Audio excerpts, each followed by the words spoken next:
വയനാട്ടിലെ ഷിഗല്ല ബാധിതരുടെ എണ്ണത്തിൽ ആരോഗ്യ വകുപ്പിന്റെയും വകുപ്പ് മന്ത്രിയുടെയും കണക്കുകളിൽ വൈരുദ്ധ്യം.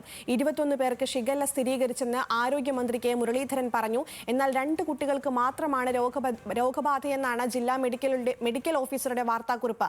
ആദ്യം മുരളീധരൻ മാധ്യമങ്ങളോട് പറഞ്ഞത് കേൾക്കാം. 25 കുട്ടികൾ ആശുപത്രിയിലുണ്ട്. 21 പേരാണ് സ്ഥിരീകരിച്ചത്, 4 പേര് നിരീക്ഷണത്തിലാണ്. പക്ഷേ എല്ലാ കുട്ടികളും 8 വയസ്സിന് മുകളിലായതുകൊണ്ട് 8 വയസ്സിന് താഴേക്ക് മരിച്ചതൊക്കെ 4 വയസ്സുള്ള കുട്ടികളാണ്.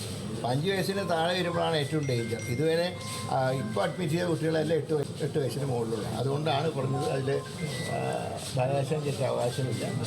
ഇപ്പോൾ വയനാട്ടിൽ നിന്നും ലിൻഡോ തോമസ് ചേരുന്നു. ലിൻഡോ, ഇതിപ്പോൾ ആരോഗ്യ വകുപ്പും മന്ത്രിയും പറയുന്നത് വേറെ കണക്കുകളാണ്. എന്തൊക്കെയാണ് വിശദാംശങ്ങൾ? വയനാട് സുൽത്താൻ ബത്തേരി കോളിയാടി എ.പി സ്കൂളിലെ വിദ്യാർത്ഥികളിൽ ഷിഗല്ല രോഗം സ്ഥിരീകരിച്ചതുമായി ബന്ധപ്പെട്ടാണ് ആരോഗ്യ വകുപ്പിന്റെയും ആരോഗ്യ മന്ത്രിയുടെയും കണക്കുകൾ വൈരുദ്ധ്യമുണ്ടായിരിക്കുന്നത്. വയനാട്ടിൽ 21 പേർക്ക് ഷിഗല്ല സ്ഥിരീകരിച്ചെന്നാണ് ആരോഗ്യമന്ത്രി കെ മുരളീധരൻ തൃശ്ശൂരിൽ പറഞ്ഞത്. അദ്ദേഹം പറഞ്ഞത് ആകെ 25 പേരാണ് ചികിത്സയിലുള്ളത്. അതിൽ 21 പേർക്ക് ഷിഗല്ല സ്ഥിരീകരിച്ചു, 4 പേർ നിരീക്ഷണത്തിലാണ് എന്നാണ്.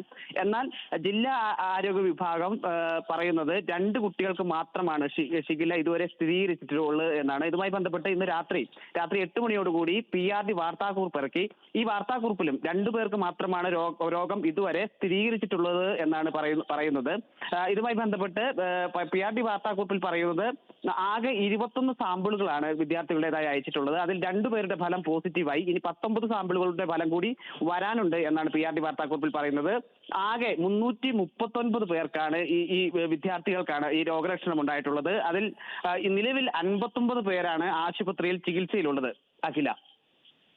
ശരി, ലിൻഡോ തോമസ് ആണ് വയനാട്ടിൽ നിന്ന് വിവരങ്ങൾ നൽകിയത്.